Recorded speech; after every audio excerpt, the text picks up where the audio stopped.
정책 이슈 하나, 인도 당국 데이터 유출을 근거로 중국 앱 금지 발표. 인도와 중국의 갈등이 날이 갈수록 격화되고 있으며 인도에서는 반중국 분위기가 강해지고 있습니다. 이에 인도 정부는 중국 앱들이 사용자 데이터를 외부 서버로 비밀리에 전송한다는 것을 이유로 틱톡을 비롯한 59개 중국 앱들의 사용 금지를 발표. 이어 9월 2차로 115개의 중국 앱 사용을 금지했습니다. 또한 중국산 앱을 삭제할 수 있는 리무브 차이나 앱이 출시되는 등 디지털 국경 강화 움직임이 나타나고 있습니다. 정책 이슈 2 시행 5주년 맞이한 디지털 인디아 헬스 데이터 구축 및 투자 유치 총력. 인도 정부는 2015년 시작된 디지털 인디아가 이제는 더 이상 계획이 아닌 삶의 방식이 되었으며 기존의 목적 없이 발전되던 인도의 디지털 기술이 소비자 관점으로의 개발 접근 방식으로 바뀌어 나가고 있다고 발표했습니다. 이에 디지털 인디아와 관련한 대규모 해외 투자 유치도 이루어지고 있습니다.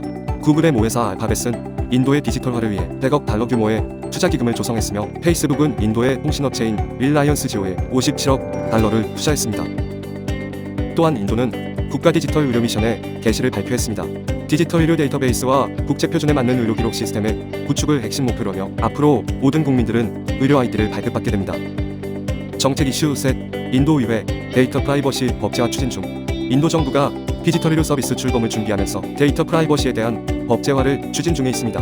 이는 모든 인도 시민들이 의료 아이디를 부여받고 개인의 민감한 의료, 건강 데이터가 저장되고 있기 때문에 관련된 정보를 보호하기 위해서입니다.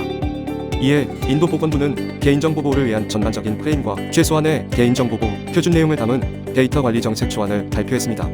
조안에 따르면 모든 데이터는 개인의 동의하에만 수집될 수 있으며 언제든 개인은 이 동의를 취소해 개인 데이터의 공유를 제한할 수 있습니다. 또한 개인 데이터 보호를 위해 NDHE 전체에서 활용할 수 있는 프레임워크 개발이 필요하다고 밝혔습니다. 정책 이슈 넷 인도 당국 코로나19 관리 및 데이터 공유 추진. 인도 정부는 지난 4월 14일 코로나19 대응을 위한 7단계 조치 중 하나로 코로나 추적 앱의 일종인 바로그 아세트 설치를 촉구했습니다. 해당 앱은 GPS와 블루투스를 활용한 추적 앱으로 하루 만에 설치 횟수가 5천만을 돌파했습니다. 현재 인도의 중앙 및 지방 정부가 출시한 코로나 관련 정보 앱은 12개가 넘는 것으로 나타나며 수집된 데이터들의 공유를 통한 질병 통제 효율화도 진행되고 있습니다. 다만 질병 통제를 위해 사용하는 기술들의 실효성 문제나 개인정보 보호에 대한 논란들이 나오고 있으나 위급한 상황으로 인해 이와 관련한 논의나 검토가 충분히 이루어지지 않고 진행되고 있습니다. 정책 이슈 5 인도증권거래위원회 데이터 기반 증시관리 추진. 인도증권거래소 SABI가 소셜미디어 게시물들을 모니터링하고 분석하여 시장 조작 가능성을 확인하는 기능을 확보했다고 발표했습니다. 해당 기능은 인공지능과 머신러닝, 빅데이터 분석 및 자연어 처리 툴을 활용합니다. 또한 SABI는 보다 향상된 분석 기능을 위해 데이터 레이크 솔루션 구축에 나섰습니다. 데이터 레이크는 방대한 양의 데이터를 규모나 용량에 상관없이 기본 형식으로 저장하는 시스템으로 다양한 데이터 형식과 빈도에 대응한 데이터 수집 기능 등을 구축할 예정입니다. 비즈니스 이슈 하나 릴라이언스 지오 플랫폼 글로벌 ICT 기업 투자 유치. 인도 릴라이언스 인더스트리의 디지털 비즈니스 자회사이자 인도 최대의 통신 사업자인 지오 플랫폼에 대한 글로벌 ICT 기업들의 투자가 이어지고 있습니다.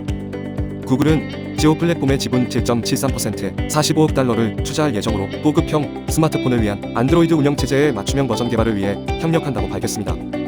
또한 퀄컴은 지오 플랫폼에 9,700만 달러를 투자, 이를 통해 인도 고객들을 위한 5G 인프라와 서비스 출시를 기대하고 있으며 인텔은 2억 5,300만 달러를 투자한다고 발표하며 지오 플랫폼의 저비용 디지털 서비스를 위한 엔지니어링 기술 적용이라는 목적이 인텔의 목적과 일치한다고 발표했습니다. 비즈니스 이슈들 2020년 인도계 데이터 유출 피해 잇따라 발생. 코로나19로 인해 온라인 의존이 높아지고 디지털 인디아 계획으로 디지털 의존이 높아지면서 이와 관련한 각종 사이버 범죄 또한 크게 증가하고 있습니다. 지난 5월 온라인 보안업체 사이블은 팀웹에서 인도인 구직자들의 정보가 무료로 공개되고 있는 것을 발견했습니다. 유출된 데이터에는 이메일, 연락처, 주소뿐만 아니라 자격증, 업무 경험 등의 정보도 포함되어 있으며 약 2,910만 명의 데이터가 유출된 것으로 추정됩니다. 또한 11월 인도의 온라인 슈퍼마켓 빅바스켓의 데이터베이스가 사이버 공격의 대상이 되었습니다. 이로 인해 코로나로 인한 락다운 기간 동안 이용이 급증한 데이터베이스의 사용자 4천만 명의 개인 데이터가 유출되었습니다. 비즈니스 이슈 셋 글로벌 IT 기업 인도 데이터 센터 시장 진출. 아마존, 구글을 비롯한 글로벌 IT 기업들이 잇따라 인도에 데이터 센터를 건설하면서 인도의 데이터 센터 산업이 활기를 띠고 있습니다. 이는 인도의 성장 잠재력이 크고 중국에 비해 규제가 거의 없으며 외국 투자에 혜택까지 제공하기 때문으로 파악됩니다. 아마존 웹 서비스가 인도 텔랑가나주에 27억 7천만 달러를 투자해 복수의 데이터 센터를 추진했습니다. 이는 텔랑가나주 외국인 직접 투자로는 역대 최대 규모로 AWS는 3개의 가용 지역을 갖춘 AWS 리전을 구축할 예정입니다. 또한 오라클은 인도 하이데라바드의 두 번째 데이터 센터를 오픈했습니다. 오라클 측은 이 데이터 센터는 재난복구 데이터 센터로 2019년에 구축한 뭄바이 데이터 센터와는 다른 지진대에 위치하고 있으며 별도의 전력망을 사용한다고 밝혔습니다. 비즈니스 이슈 넷 데이터 기반의 인도 스타트업 등장. 인도의 소프트웨어 제파이는 AI 기반 분석을 통해 최적의 솔루션을 식별해 물류업체들이 물류를 조율, 추적, 최적화할 수 있도록 지원합니다.